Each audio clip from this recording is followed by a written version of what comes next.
anak-anak harus kita libatkan berkomunikasi, berpendapat, kemudian mengeluarkan gagasan, ide, keinginan. Jadi belajar mengungkapkan keinginan. Kalau ibu-ibu atau orang tua yang sering mendikte, nah pokoknya ini pagi ini pakai baju ini, makanmu ini, kemudian uang jajanmu ini segini, dah besok lagi gitu, nggak pernah ditanya, nah baju yang paling mbak sukai yang bagaimana?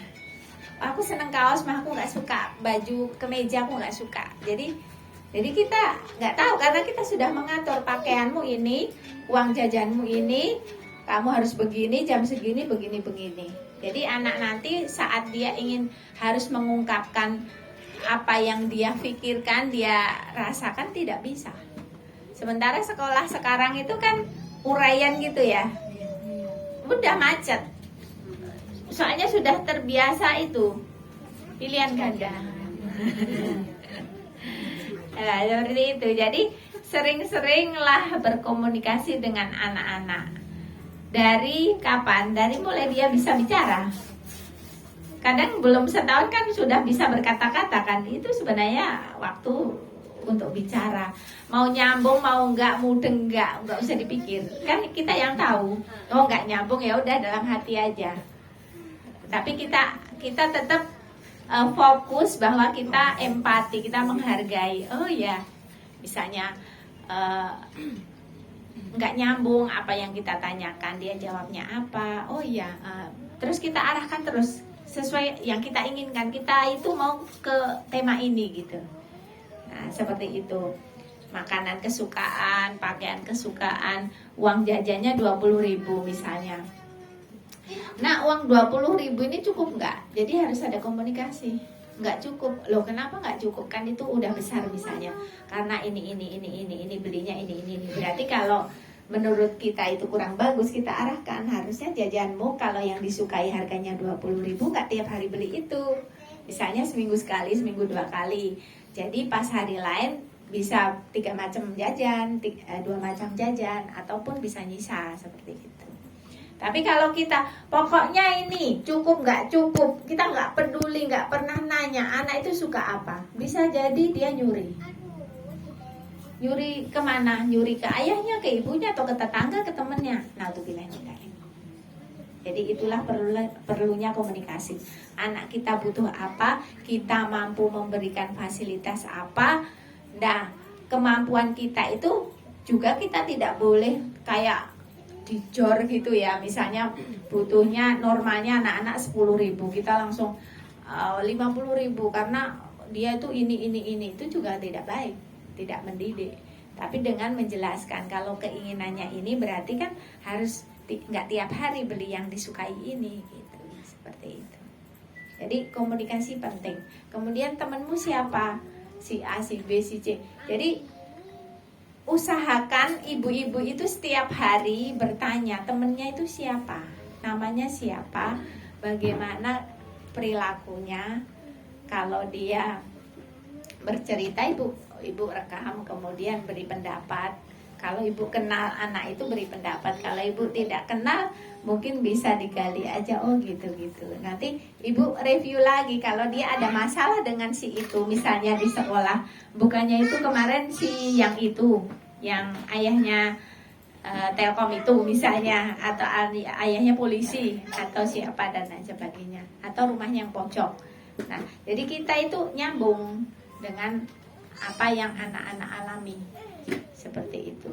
Karena kalau ibunya aja bukan tempat curhat yang baik, dia akan curhat ke orang lain, ke temennya. Kadang kalau temennya bagus, kalau nggak bagus malah diujuk-ujuki ke yang salah. Nah, seperti itu. Jadi ibu adalah tempat terbaik untuk curhat. Tidak sekonyong-konyong anak mau curhat. Kalau ibunya nyebelin, nggak enak diajak komunikasi, ya nggak akan dicurhatin kan gitu. Benar nggak? Nah caranya gitu, setiap hari kita beri contoh yang baik. Anak biar terbuka, kita yang halus. Ibu-ibu jangan pernah marah. Marah itu tidak baik. La takdzab walakal jannah, jangan marah, surga untukmu. Ya. Bagaimanapun caranya. Tapi kalau tegas itu wajib. Ini boleh, ini tidak boleh. Mau gulung komeng tetap nggak boleh. Ini tegas, beda, bukan marah. Ya, tegas. Ini boleh, ini nggak boleh. Mau bagaimana ini tetap nggak boleh. Berikan keterangan, penjelasan sampai anak ini paham jelas dan sejelas-jelasnya. Berarti ibu harus menjadi ibu yang nah, jadi jangan ibu yang mutung. Pokoknya nggak boleh, kenapa? Pokoknya nggak boleh. Nah, anak mikir kan, masa keingintahuannya tinggi seperti itu. Jadi ibu itu memang harus pintar, bisa menjelaskan, kreatif, bisa membelokkan. Yang penting masih belokan yang benar. Kemudian tidak gampang putus asa dan sabar, karena tanpa kesabaran kita akan marah. Ya, seperti itu. Jangan marah. Terus kalau marah ini ada dua loh, Bu. Marah yang terapresiasi, marah yang terungkapkan, dan marah yang tersimpan, terpendam. Marah terpendam ya nggak boleh. Marah terpendam itu tidak boleh juga. Sama, berarti kan hatinya marah, tidak ridho. Nah, seperti itu juga berbahaya. Kalau ibu lagi kesel, memang tidak cocok dengan apa kelakuan anak, kelakuan suami, atau lingkungan, atau sikon, ternyata aduh kok begini. Sabar. Caranya sabar, kemarin sudah ya materi sabar seperti itu. Triknya diam.